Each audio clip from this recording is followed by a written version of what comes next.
Ma question est au sujet de jusqu'à quel point nous, en tant que parents, mes enfants sont petits, mais je vois beaucoup de permissivité chez les adolescents, car on leur permet beaucoup de choses dans les écoles, on leur enseigne des philosophies et on les laisse prendre des décisions très importantes par rapport à leur âge. Par exemple, des décisions telles que à quelle église aller, des décisions au sujet de leur sexualité, quel genre je suis, quel genre je ne suis pas. Il y a même des lois qui soutiennent ces genres de décisions et je voudrais savoir, nous, en tant qu'enfants de Dieu et avec ces valeurs que Dieu nous dit qu'il faut qu'on enseigne à nos enfants, jusqu'à quel point nous devons permettre qu'ils prennent des décisions et jusqu'à quel point nous pouvons permettre des choses à nos enfants. Merci beaucoup. Nos enfants de l'Église, ils ne vont pas prendre des décisions s'ils voient de bons exemples dans leurs parents.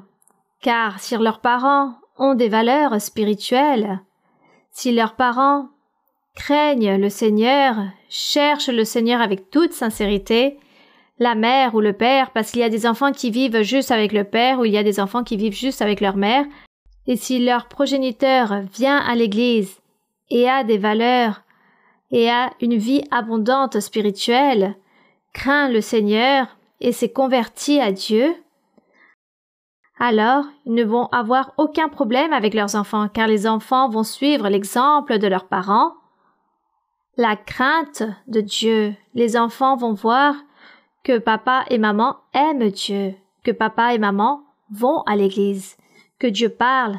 Ils entendent que Dieu parle, il y a la prophétie, que Dieu il faut l'aimer, que les personnes qui se trouvent à l'extérieur, le monde, commet des péchés et est rempli d'erreurs et enseigne beaucoup de choses fausses, des mensonges, des choses erronées, et les enfants se rendent compte de tout cela, ils savent cela.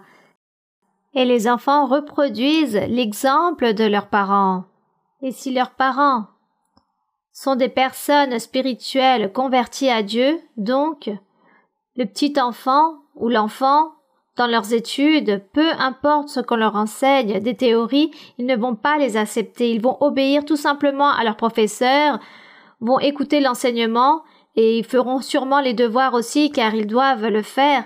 Mais dans leur cœur, ils ne vont pas croire à ces choses ni accepter car ils savent que cela ne vient pas de Dieu.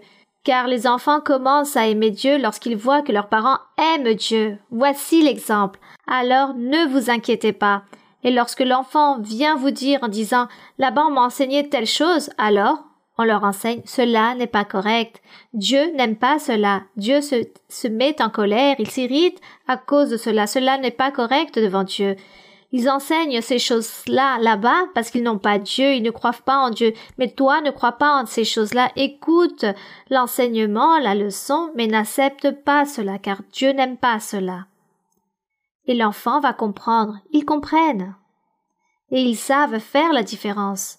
Il y a beaucoup d'enfants qui disent « Ah non, là-bas, on nous dit de faire ceci ou cela. » Mais cela n'est pas agréable devant Dieu. Et comme Dieu n'aime pas cela, alors je ne vais pas faire ceci ou cela. Les enfants disent cela. Alors il ne faut pas s'inquiéter. Mais par contre, si les parents marchent mal devant Dieu, n'ont pas de conviction, n'ont pas de sûreté, ne s'adonnent pas à Dieu, n'ont pas une conversion à Dieu, alors ne pensez pas avoir de bons enfants. Vos enfants vont devenir rebelles, capricieux, obstinés. Ils vont faire leur propre volonté. Ils vont être insensés, ils ne vont pas vous obéir. Car voici l'exemple que vous êtes en train de leur donner, un mauvais exemple. Alors, il faut se décider. Il faut prendre une décision. Nous devons nous convertir à Dieu avec tout notre cœur et aimer Dieu pour que nos enfants aussi suivent nos traces. Et ainsi, ils apprennent la doctrine, ils savent que tout ce qu'on leur enseigne là-bas, cela est incorrect et cela déplaît à Dieu. C'est tout simplement cela. C'est aussi simple que cela.